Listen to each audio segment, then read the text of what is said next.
Jabarut itu kalau boleh disebut disitulah alam ma'rifatullah. Ma'rifatullah.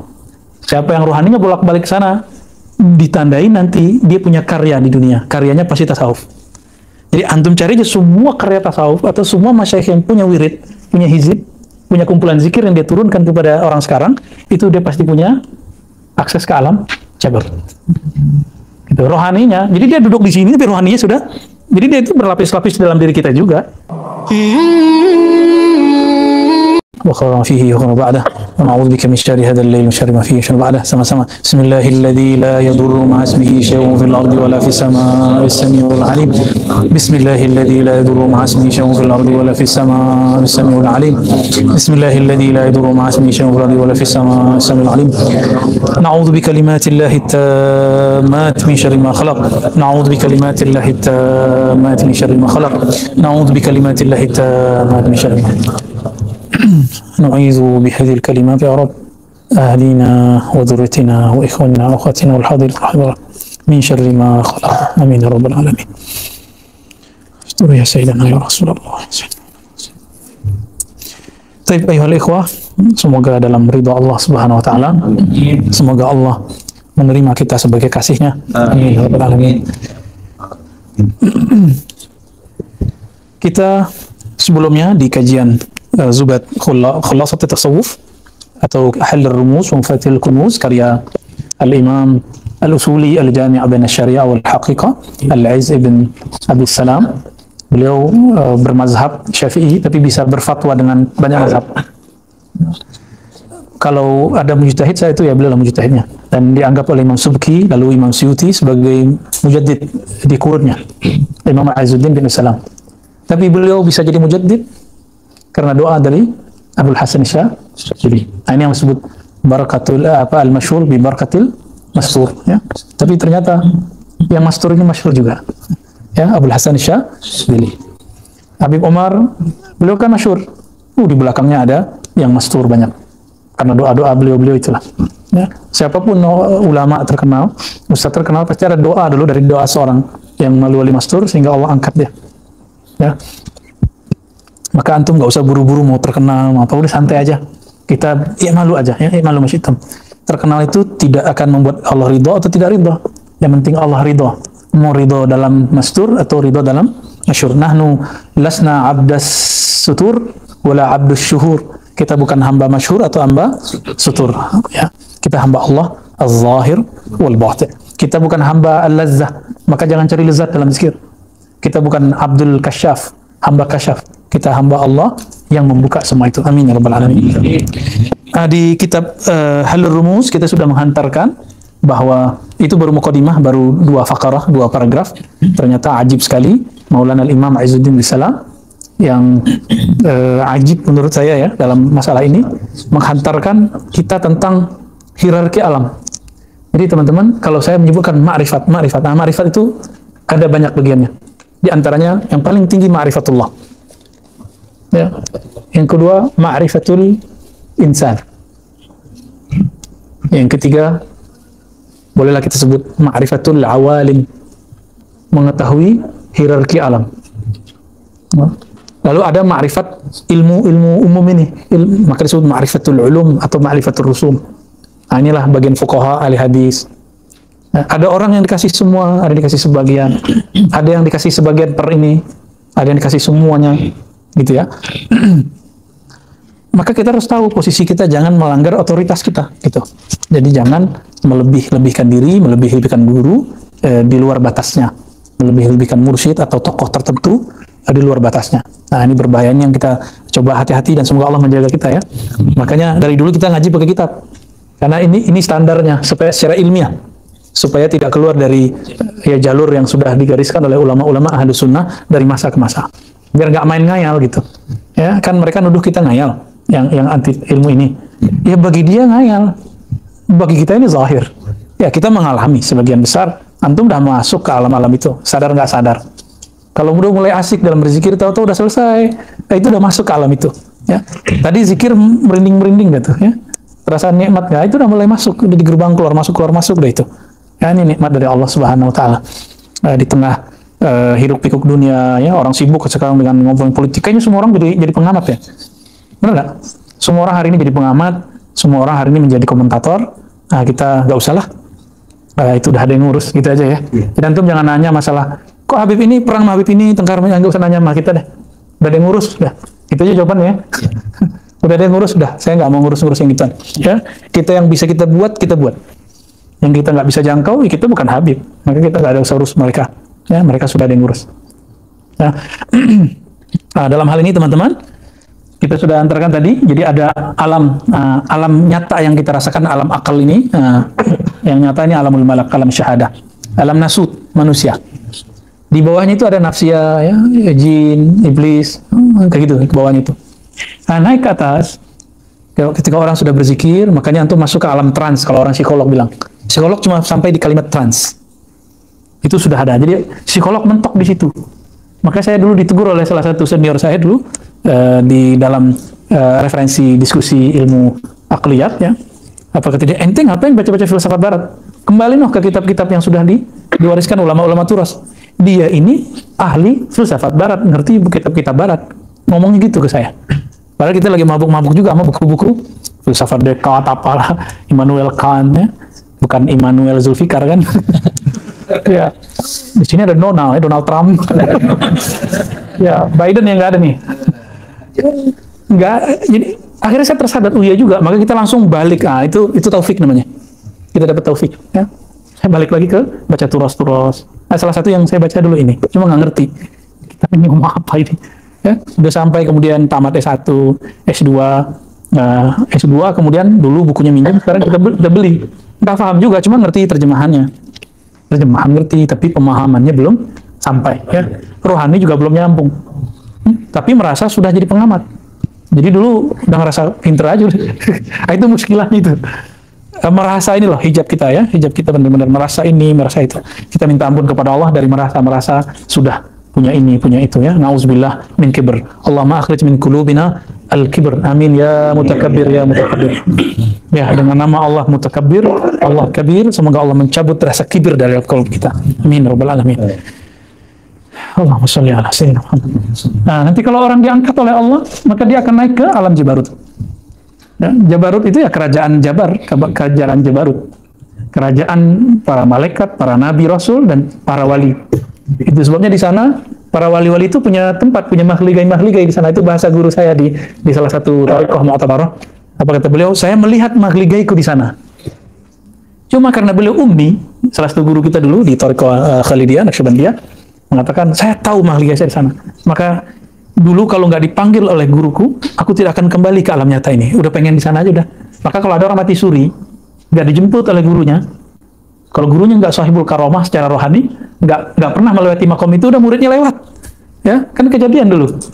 Ya, ada muridnya di Malaysia, zikir, mati suri. Muridnya itu plus anaknya. Syekhnya di Sumatera. Dikabarin orang, Tuan Guru, anak Anda sudah meninggal. Dia bilang, kok dia kontaknya masih kontak hidup, jadi rohaninya masih bisa nyambung. Wah, ini anak lagi asik masuk zikir. Apa kata beliau? Tunggu saya.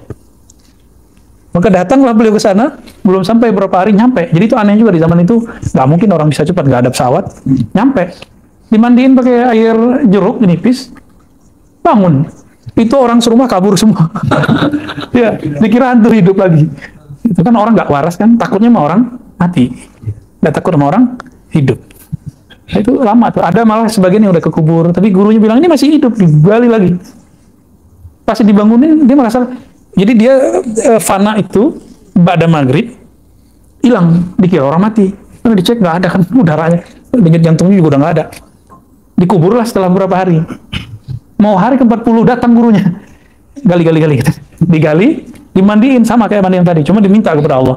Nah ini mandiin gitu bukan mandi biasa, itu bukan mandi kayak antum mandiin kucing.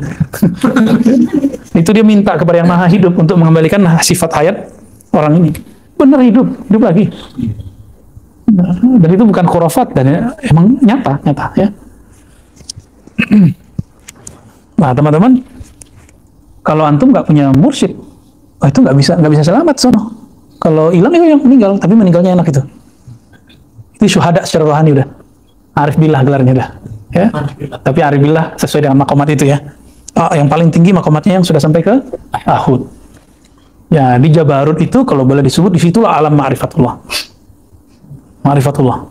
Siapa yang rohaninya bolak-balik ke sana, ditandai nanti dia punya karya di dunia. Karyanya pasti tasawuf. Jadi antum cari aja semua karya tasawuf atau semua masyayikh yang punya wirid, punya hizib, punya kumpulan zikir yang dia turunkan kepada orang sekarang, itu dia pasti punya akses ke alam Jabarut. Gitu, rohaninya. Jadi dia duduk di sini tapi rohaninya sudah. Jadi dia itu berlapis-lapis dalam diri kita juga. Nggak perlu badannya menghilang, nggak perlu. Dia duduk di sini. Kalau istilah orang-orang sekarang dalam ilmu pengetahuan, dunia paralel. Jadi dia mungkin di tempat yang sama, tapi ruhnya sudah Allah mi'rajkan. Nah, ini yang disebut as-salatu mi'rajul mu'minin. Itu sampai tergantung, ada yang sampai ke malakut. Orang sampai ke malakut dulu nangis-nangis kok. Termehek-mehek udah dikira dia udah sampai, padahal masih belum itu. Ya, usulnya baru di alam malakut. Kalau dia terus dibimbing oleh wali yang wasil, mursyid yang kamil, mutakamil, yang kulli, ya, al-waris al-muhammadi, Allah akan angkat terus ke alam Jabarut. Di Jabarut lah nanti dia ketemu ruhaniah-ruhaniah. Jadi kalau antum nanti ketemu dengan ruhaniah wali-wali, baik yang hidup ataupun yang mati, atau gurunya sendiri, itu udah antum udah pergi ke situ. Ya, udah masuk ke alam Jabarut udah. Alhamdulillah. Apalagi ketemu Rasulullah Sallallahu Alaihi Wasallam ya. Terus naik ke sini aja Pak ya, mangga. Salam. Biar lebih enak Pak ke sebelah kanan.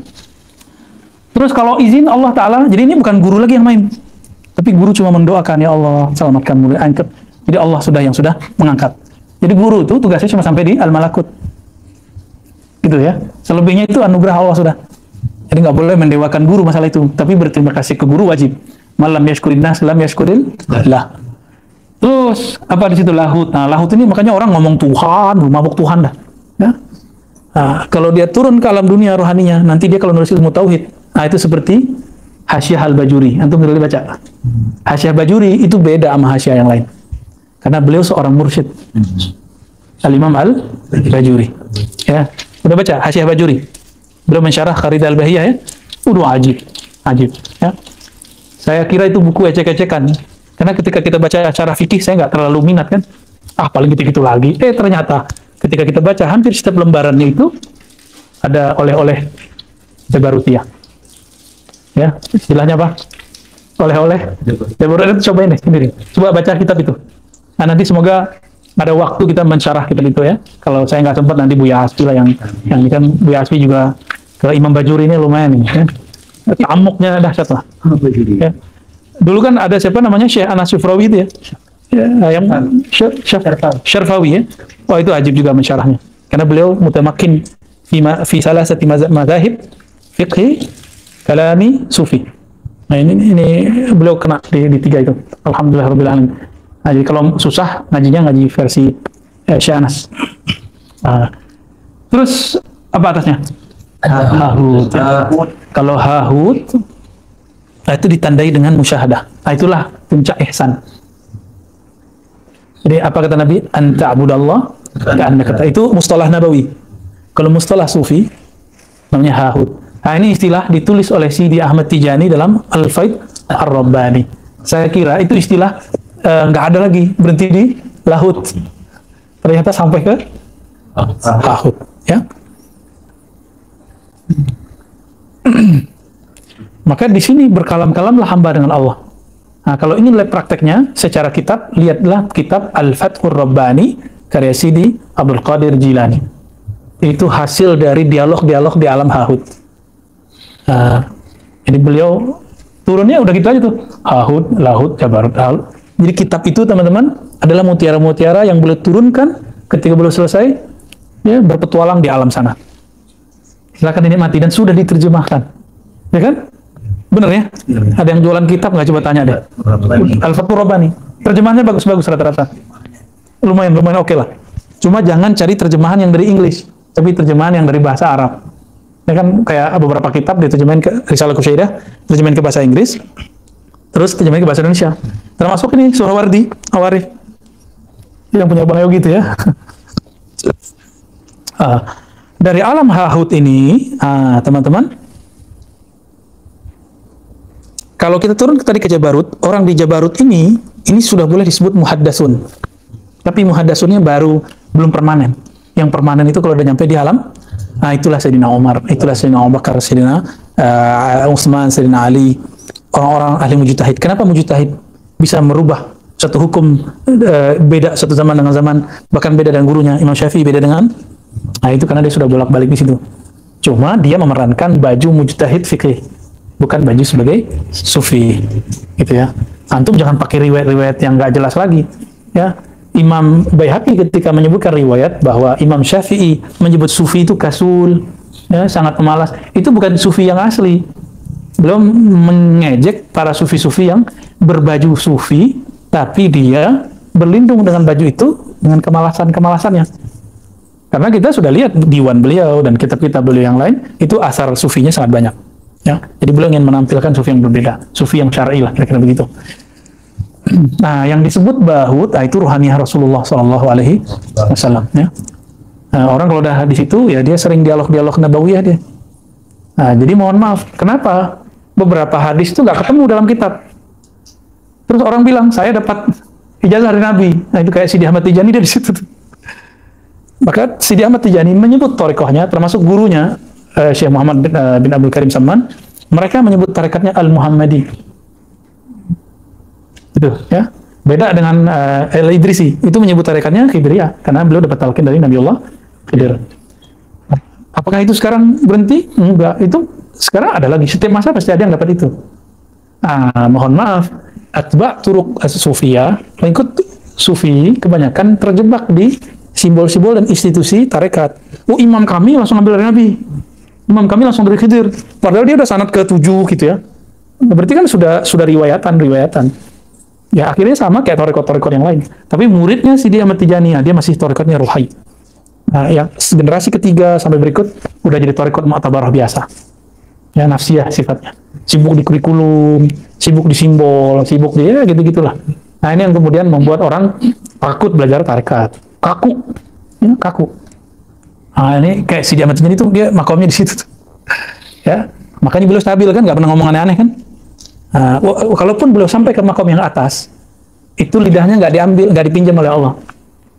Makanya Sidi Ahmad Tijani nggak pernah diriwayatkan beliau mengatakan anallah, mafi jubatil, nggak ada kan? Aku Allah kan nggak ada pernah dia zikir begitu. Subhani maha suci aku kan nggak ada. Ada nggak? Nggak pernah. Kenapa? Karena Sidi Ahmad Tijani tidak dipinjam lisannya, atau emang tidak diriwayatkan, beliau tutup rapi-rapi. Karena beliau sangat bagus mengejar syariat. Begitu juga semua imam-imam tarekat nih ya, Sidi Abdul Qadir Jilani, Abdul Hasan Syazili, Bahuddin Syah Naqsyabandi, semua mereka mengalami itu. Junaid Al-Baghdadi, Abu Yazid Al-Bustami, itu mereka, Al-Hakim At-Tirmizi, Al-Hallaj. Hallaj itu dipinjam oleh Allah lidahnya lagi di depan orang. Di depan orang, bayangin coba. Karena di depan orang, kena lah dihukum. Hukumnya apa? Dia melanggar hukum bahut. Kalau dibawa ke alam mal-malak, masuk mahkamah beliau. Tapi secara hakikat nggak ada salahnya. Jadi secara hakikat mereka benar, tapi secara syariat Muhammadiyah mereka dianggap menyalahi adab. Tapi salah mereka? Enggak juga. Ya, itu sekundari Allah udah. Ya, martir juga dia, syahid juga dia di situ. Kalau antum udah paham di sini, la tukaffir al-Hallaj. Jangan pernah sekali-kali merendahkan, mengkafirkan al-Hallaj. Udah paham kan? Termasuk Syekh Siti Jenar. Dia juga itu ya, ilmunya kan Syekh Siti Jenar warisnya Hallaj. Sunan Kalijaga warisnya Junaid, kan mereka tuh yang dulu berhadap-hadapan. Apa kata Imam Junaid? Ente nggak bisa berhenti kecuali di mahkamah, dipotong leher ente gitu. Bener. Imam Junaid meninggal ya sekitar 10 tahun lah, langsung dieksekusi. Nggak nyampe 10 tahun. Wafatnya Imam Junaid 297. Oh berarti lebih. Sedangkan Hallaj 309. Sudah lebih berapa tuh? 12 tahun ya, 12 tahun. 12 tahun lah Imam Hallaj. Saya menyebut beliau imam ya. Jangan antum pakai kaidah Ibnu Taimiyah. Man lam yukaffirhu fa huwa kafir. Yang tidak mengkafirkan Hallaj, yang mengkafirkan Ibnu Arabi kafir. Ya sudahlah, suka-suka ente lah buat kaidah. Kaidah itulah kaidah taghut. Memang ada di Quran. Man lam yukaffirul Hallaj fa huwa kafir, ada di Quran. Dia buat-buat aja sendiri. Ya kan? Mereka buat-buat sendiri loh. Orang bertasawuf zindik itu kan dalil-dalilan dia itu. Iya. Nggak ada kan di Quran melarang bertasawuf. Juga nggak ada di Quran nyuruh jadi sufi. nyuruh jadi salafi, nyuruh jadi syafi'i kan nggak ada. Itu cuma manhaj aja. Dia lupa dengan itu. Yang paling lucu ya bukunya, mereka mengatakan akidah yang tauhid yang 3 ini, dengan inilah para nabi dibangkitkan, dengan inilah para nabi berjuang fisabilillah, kata Syekh Shalih Fauzan. Berarti dia membajak nama nabi. Nah, kita nggak perlu begitu ya. Kita mengatakan ya kita mah jauh dibandingkan nabi, kita hanya berusaha mewarisi Nabi SAW. Nah, kalau sudah ahud teman-teman, di atasnya kembali ke azali. Nah, ini yang disebut inna lillahi, itu makna dari roji'un. Kalau orang meninggal, ya dia baru nyampe di masa hidupnya, baru sampai malakut, ya dia di alam barzakh harus berusaha menyampai ya baru. Nanti di padang mahsyar dia berusaha lagi terus. Nanti masuk sorga, dia nanti lagi nyari cara biar naik terus. Mumpung masih di dunia, antum bertorikot. Iya, jadi jangan di sono sehari di sini udah berapa ribu tahun di sono kan? Jangan, mumpung masih di dunia, belajarlah ilmu ma'rifatullah, bertorikot, bersanad.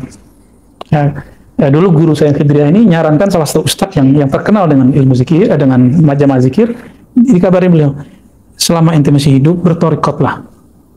Dia nggak mau. Kenapa? Dia ngelihat orang bertorikot suka ngerokok. Loh, apa kaitannya ma'rifatullah dengan ngerokok? Ngerokok kan urusan fikih. Ulama ahli fikih berdebat. Gara-gara ada buku yang nyebutin,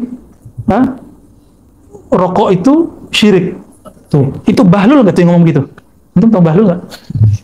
Tahu Bahlul nggak? Memang ada Bahlul ya? Khamar di Quran, orang yang minumnya nggak disebut musyrik. Rokok nggak ada di Quran, teman-teman. Saya nggak belain orang ngerokok, saya nggak ngerokok. Antum mulai kan, aneh nggak ngerokok kan? Kita nggak ngerokok kok. Kita ngelarang murid kita ngerokok kalau bisa. Tapi guru kita ada ngerokok, pasti mereka ngerti. Kita pelajari, ternyata mereka paham. Di Quran itu tidak diharamkan. Ada nggak pengharam rokok di Quran? Kalaupun ada, pasti itu ijtihadi. Kalau hukum ijtihadi, pasti zonni. Kalau ada zonni, ujung-ujungnya khilafiyah. Mau gimana lagi? Ya, kecuali ada ya, la tashrabud dukhan. Fa innahum apa? Aduh, kita nggak bisa buat ayat soalnya. Udah ada, paling surat Dukhon ya. Surat Dukhon bukan surat rokok. Nah, ini menyedihkan teman-teman. Ada orang yang bukan basic agama, nulis buku tauhid, dia masukkan perasaan rokok ke masalah tauhid. Kacau nggak tuh? Bahlul ente, ya? Kita boleh sebut bahlul aja deh. Itu udah nggak, ini persoalan fikih, khilafiyah dimasukin ke bab usul. Udah langit sama bumi. Nah, inilah kekacauan umat di situ mulainya. Ya, khamar nggak pernah disebut musyrik kok. Orang rokok disebut musyrik. Ya. Nah, hati-hati. Jadi jangan-jangan antum terhalang belajar sesuatu ilmu cuma karena performan yang nggak cocok dengan mindset kita. Nah, coba tanggalkan mindset itu. Ini yang saya maksud.